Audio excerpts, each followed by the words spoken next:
দর্শক, আমরা আছি ভিয়েতনামে। এখন যাচ্ছি হালং বে, একটা দ্বীপে। সেই দ্বীপে ঘুরতে যাচ্ছি।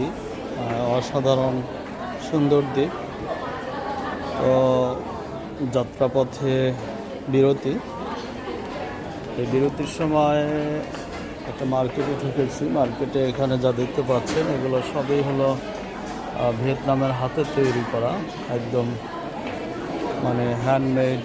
এখানে অনেক কিছু আছে, যেমন এই যে দেখতে পাচ্ছেন জুতা, ব্যাগ, তারপরে হলো জামা কাপড়, এক প্রকার ট্রাডিশনাল যে ড্রেসগুলো আছে এগুলো। এবং যদি আর একটা বিষয় লক্ষণীয় দেখতে পাচ্ছেন যে পশ্চিমা বিশ্বের ব্যাপক পর্যটক এখানের আগমন ভিয়েতনামের। তো